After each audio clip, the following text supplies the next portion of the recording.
I'm going to keep it pretty simple on day 207, and I apologize in advance if you hear any fireworks going on in the background. But I'm going to read from two spots in the book of Isaiah, one excerpt in chapter 40 and one excerpt in chapter 50. Starting in verse 40, we're going to read verses 3 through 8. Starting in verse 3, it says, "A voice of one calling in the wilderness, prepare the way for the Lord, make straight in the desert a highway for our God. Every valley shall be raised up, every mountain and hill made low. The rough ground shall become level, the rugged places a plain. And the glory of the Lord will be revealed, and all people will see it together. For the mouth of the Lord has spoken." A voice says, "Cry out." And I said, "What shall I cry?" All people are like grass, and all their faithfulness is like the flowers of the field. The grass withers and the flowers fall, because the breath of the Lord blows on them. Surely the people are grass. The grass withers and the flowers fall, but the word of our God endures forever. So again, that was Isaiah chapter 40, verses 3 through 8. Now I'm going to read from Isaiah chapter 50, starting in verse 4. It says, "The sovereign Lord has given me a well-instructed tongue to know the word that sustains the weary. He wakens me morning by morning, wakens my ear to listen like one being instructed. The sovereign Lord has opened my ears. I have not been rebellious. I have not turned away. I offered my back to those who beat me, my cheeks to those who pulled at my beard.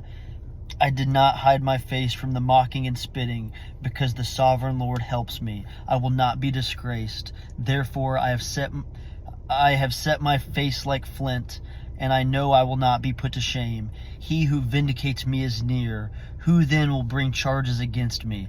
Let us face each other. Who is my accuser? Let him confront me. It is the sovereign Lord who helps me. Who will condemn me?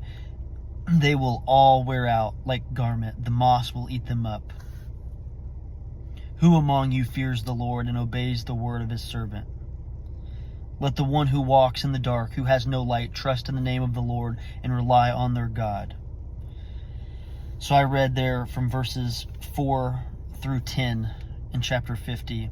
And there's just a lot of repetition there, but it's saying, hey, people can spit on me, people can mock me, people can pull at me and try to embarrass me, but I am going to trust the Lord and look to Jesus. And if I do that, it doesn't matter what anyone can do or say, because eventually the darkness just can't overcome light, and the darkness will never be able to. I just was reading through the book of Isaiah today, and both of those excerpts spoke to me. So I kind of referenced in my recap there a little bit about verse 50 recap, but the one thing I'll say about verse 40 in closing is I just love in verse 7 and 8. I love all of what I read there in chapter 40, but specifically in verse 7 and 8 there in chapter 40, it says, "The grass withers and the flower fall, because the breath of the Lord blows on them. Surely the people are grass." The grass, and then it has some repetition there in verse 8. It goes on to say again, "The grass withers and the flowers fall, but the word of our God endures forever." And I just want to invest in things in my life that are built to last. And anything that I'm doing for my human desire, anything that I'm doing to serve my flesh over my spirit, is not anything that's built to last. So when we have things in this frame, it keeps that heavenly perspective, that spiritual perspective, that the grass withers and the flowers fall, but it is our God that will endure forever. And I just want to live a life that pursues him and that truly believes in that audience of one, to live for him, not for the expectations of anyone else. And if we can do that consistently through our lives, we will put ourselves in a position to be a good vessel for leading others to Jesus, and to hopefully one day spend eternity with him. That's day 207.